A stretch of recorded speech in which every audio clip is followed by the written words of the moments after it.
Big boss Kannada ಮಾಜಿ ಸ್ಪರ್ಧಿ ರಜತ್ಗೆ ಮತ್ತೆ ಸಂಕಷ್ಟ ಎದುರಾಗಿದೆ. ರಜತ್ ವಿರುದ್ಧ ಕೆಆರ್ಪುರಂ ಠಾಣೆಯಲ್ಲಿ ಎಫ್ಐಆರ್ ದಾಖಲಾಗಿದೆ. ಬೆದರಿಕೆ, ನಿಂದನೆ ಆರೋಪದ ಸಂಬಂಧ ಕೇಸ್ ದಾಖಲು ಮಾಡಲಾಗಿದೆ.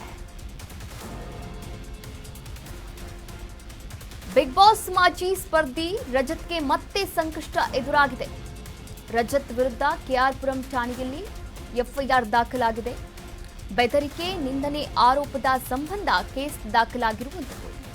ಸಾಮಾಜಿಕ ಕಾರ್ಯಕರ್ತ ಗಿರೀಶ್ ಕುಮಾರ್ ಅವರು ದೂರನ್ನ ಕೂಡ ನೀಡಿದ್ದಾರೆ.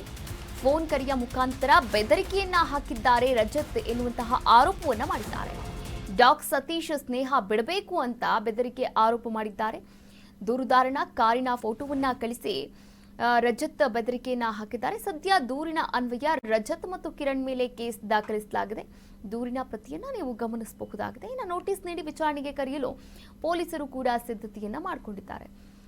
ಈಗಾಗಲೇ ಬಿಗ್ ಬಾಸ್ ಮಾಜಿ ಸ್ಪರ್ಧಿ ರಜತ್ ಅವರಿಗೆ ಮತ್ತೆ ಕಾನೂನಿನ ಸಂಕಷ್ಟ ಎದುರಾಗಿರುವಂಥದ್ದು. ಈ ಹಿಂದೆಯೂ ಕೂಡ ಸಾಕಷ್ಟು ಸೋಷಿಯಲ್ ಮೀಡಿಯಾದಲ್ಲಿ ವಿಡಿಯೋಗಳನ್ನ ಹರಿಬಿಟ್ಟಿರೋ ವಿರುದ್ಧವಾಗಿ ಒಂದಷ್ಟು ಆರೋಪಗಳು ಕೇಳಿ ಬಂದಿತ್ತು. ಆ ಆರೋಪದ ವಿಚಾರಣೆಯನ್ನು ಕೂಡ ಎದುರಿಸಿದ್ರು. ಆದರೆ ಇದೀಗ ಸಾಮಾಜಿಕ ಕಾರ್ಯಕರ್ತ ಗಿರೀಶ್ ಕುಮಾರ್ ಅವರು ಅವರಿಗೆ ಅಂದರೆ ಬೆದರಿಕೆ ಹಾಕಿದ್ದಾರೆ, ನಿಂದನೆಯನ್ನು ಮಾಡಿದ್ದಾರೆ ಎನ್ನುವಂತಹ ಆರೋಪ ಕೇಳಿ ಬಂದಿತ್ತು. ಈ ಕುರಿತಂತೆ ಈಗಾಗಲೇ ದೂರುದಾರರು ಅಂದರೆ ಕಾರಿನ ಫೋಟೋವನ್ನು ಕಳಿಸಿ ರಜತ್ ಬೆದರಿಕೆ ಹಾಕಿದ್ದಾರೆ ಅಂತ ದೂರನ್ನ ಕೂಡ ನೀಡಿದ್ದಾರೆ. ನೋಟಿಸ್ ನೀಡಿ ವಿಚಾರಣೆಗೆ ಕರೆಯಲು ಪೊಲೀಸರು ಕೂಡ ಸಿದ್ಧತೆಯನ್ನು ನಡೆಸ್ತಾ ಇದ್ದಾರೆ ಎನ್ನಲಾಗ್ತಾ ಇದೆ.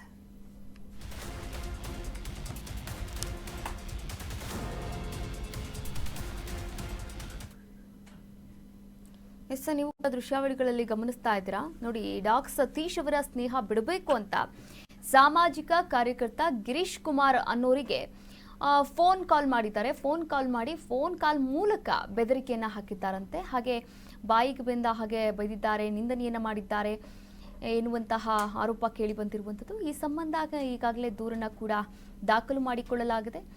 ಹಾಗೆ ದೂರುದಾರರ ಕಾರಿನ ಫೋಟೋವನ್ನ ಕೂಡ ಕಳಿಸಿ ರಜತ್ ಬೆದರಿಕೆಯನ್ನ ಹಾಕಿದ್ದಾರಂತೆ. ಸದ್ಯ ಈಗ ಯಾರೆಲ್ಲ ದೂರನ್ನ ನೀಡಿದ್ದಾರೆ ಆ ದೂರಿನ ಅನ್ವಯ ರಜತ್ ಮತ್ತು ಕಿರಣ್ ಮೇಲೆ ಕೇಸ್ ಕೂಡ ದಾಖಲು ಮಾಡಿಕೊಳ್ಳಲಾಗಿದೆ.